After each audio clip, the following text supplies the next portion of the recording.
YouTube! Today we're going to talk about the many faces of Eleanor of Aquitaine. Eleanor of Aquitaine was born in the year 1122 in the Duchy of Aquitaine. Now, Aquitaine was this region which is today part of France, but it was mostly independent at the time. During this time, the main type of political organization in Western Europe was called feudalism. Feudalism is a system where a hereditary lord rules over a particular part of land called a fief, and he has knights who swear fealty to him.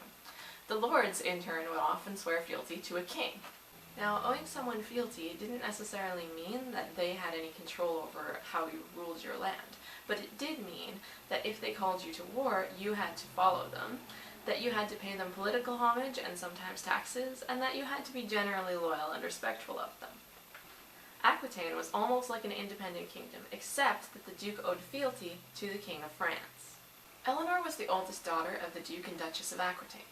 Her mother and her only brother died when she was about 6 years old, which made her next in the line of succession for the duchy. As a result, she was fairly well educated and grew up knowing that she would one day be extremely powerful.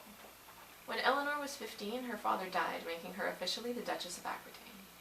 Because she was so young and a woman, her father was extremely worried about her inheritance, so he actually asked his liege lord, the King of France, to be a guardian of sorts to Eleanor until she came of age, and to arrange the best possible marriage for her.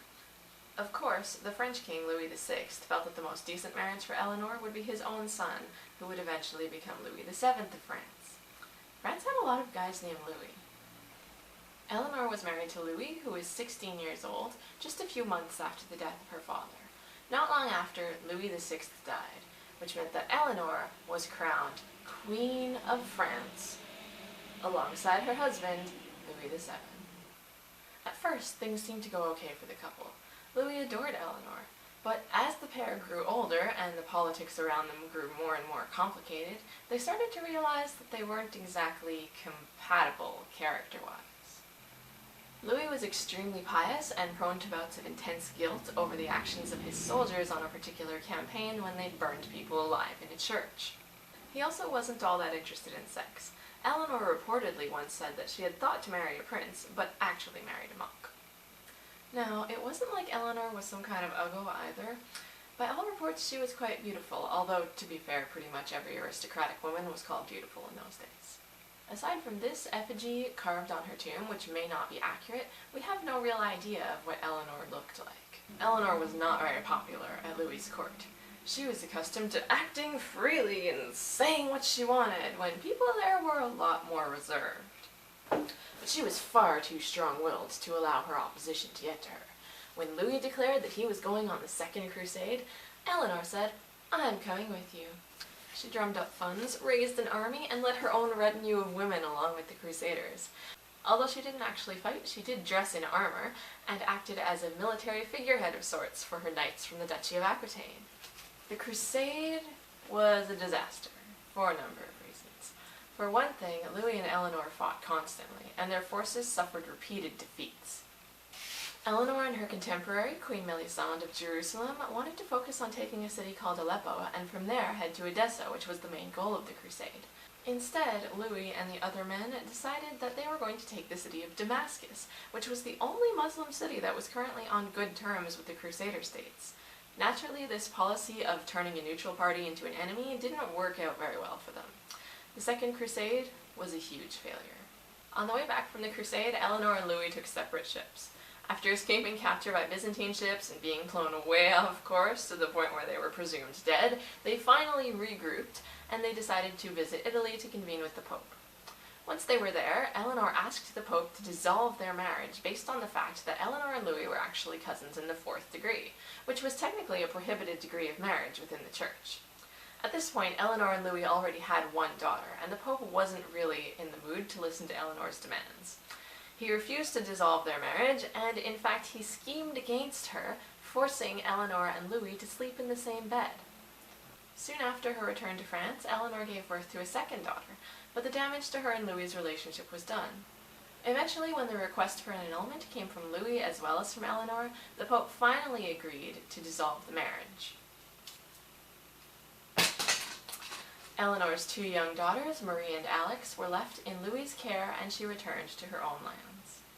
On Eleanor's way home, no fewer than 2 lords tried to kidnap her and force her into marriage. In those days, kidnapping an heiress was still a legitimate way to get a title, although I imagine people would talk about it behind your back for the rest of your life.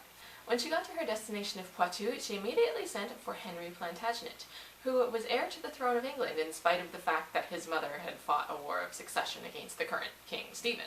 She asked Henry to marry her, and since he was not one to give up the extremely large offer of the Duchy of Aquitaine, he agreed.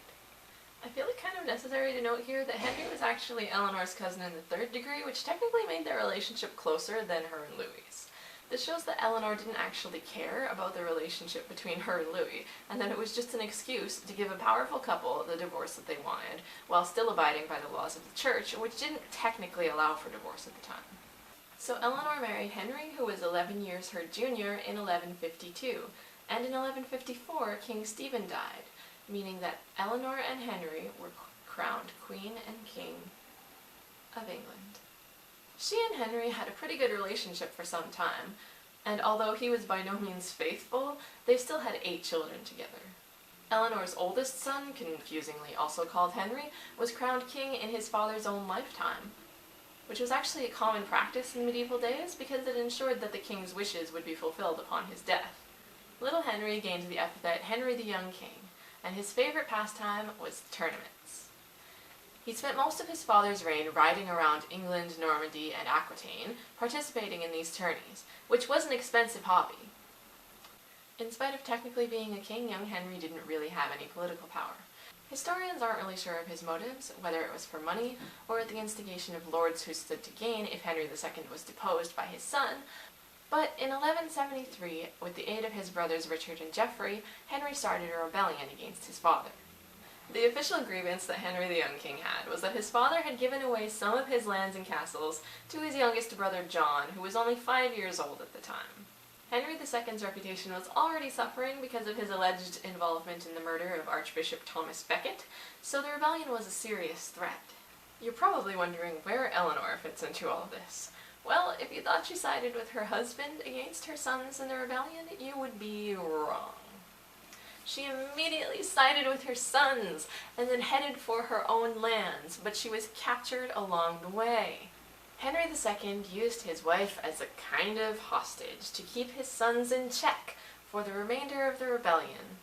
But even after the rebellion ended and the boys were reconciled to their father, she remained a prisoner through 2 more rebellions from her sons, one of which killed the younger Henry, until the accession of her son Richard to the throne.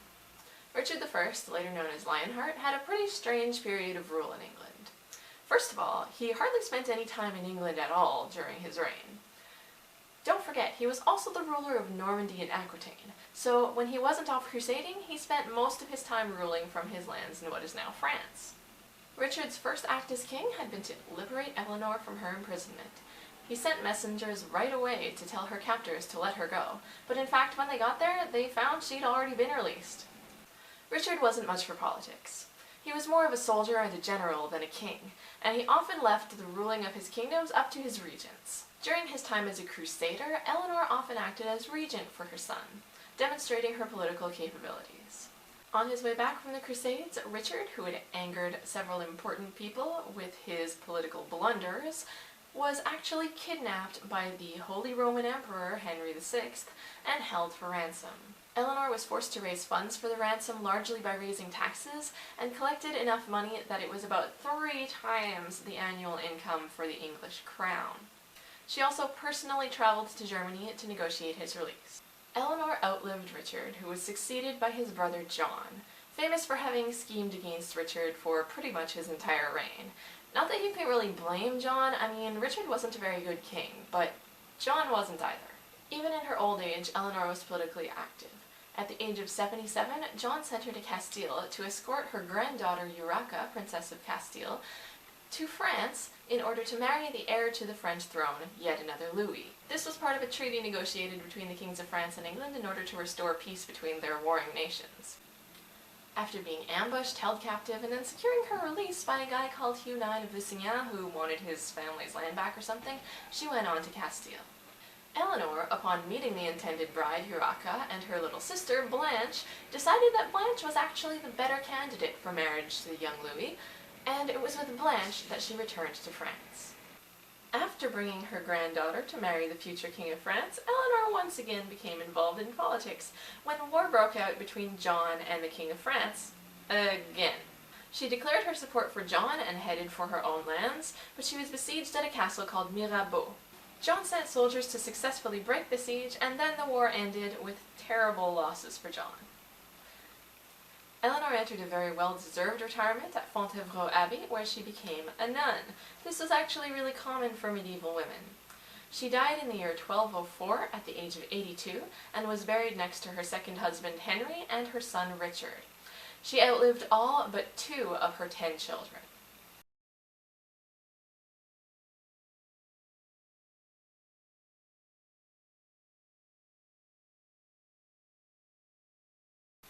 This part is so confusing because there's 2 Henrys and they're fighting each other.